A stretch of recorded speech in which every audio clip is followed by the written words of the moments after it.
కళ్ళు నెత్తికెక్కి బండి తోలుతున్నావు ఏంటి? అది నువ్వా? జీతంలో పైకి రావనుకున్నా, కళ్ళ ముందు కనిపిస్తూనే ఉంది. నేను చూడరా, హైదరాబాద్ లో జాబ్ చేస్తున్నా, నెలకి 70,000 రూపాయలు శాలరీ. అయ్యో, కూరగాయలన్నీ పోయినగా, మళ్ళీ ఏం కొంటాలే గాని ఈ డబ్బులతో కూరగాయలు కొనుక్కో.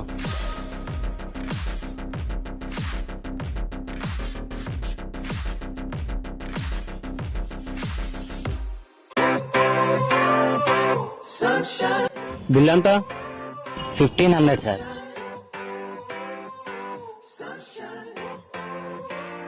భయ్యా, నా దగ్గర క్యాష్ లేదు, ఫోన్ పే అవ్వట్లేదు, కొంచెం మీ నెంబర్ ఇస్తారా? ఆఫీస్కి వెళ్ళి ఫోన్ పే చేస్తాను. అలా కుదరదు సార్, ఏమన్నా ఉంటే మా ఓనర్ గారితో మాట్లాడుకోండి. అదిగోండి మా ఓనర్ గారు వస్తున్నారు. ఏమైంది? అరే బుజ్జి, ఈ హోటల్ కి ఓనర్ నువ్వా? అవును, నేనే. ఇంత ఆస్తి ఉండి కూడా ఏం లేని వాళ్ళ ఉన్నావేంట్రా? మనం ఎంత సంపాదించామని కాదు, మనం వచ్చిన స్థాయి మర్చిపోకూడదు. నీకు నెలకి 70,000 రూపాయల శాలరీ అనే అహంకారంతో నువ్వు వచ్చిన స్థాయిని మర్చిపోయావు. కానీ నా దగ్గర 10 మంది కుర్రాళ్ళు ఉన్నారు, ఒక్కొక్కరికి నెలకి 60,000, అంటే నెలకి ఎన్ని లక్షల 8,000 లెక్క పెట్టుకో. డబ్బు కోసం ఆలోచించి స్నేహాన్ని మర్చిపోయాను, సారీరా. మళ్ళా మనకి సారీ అంటరా, నువ్వు నా ఫ్రెండ్ రా కదా.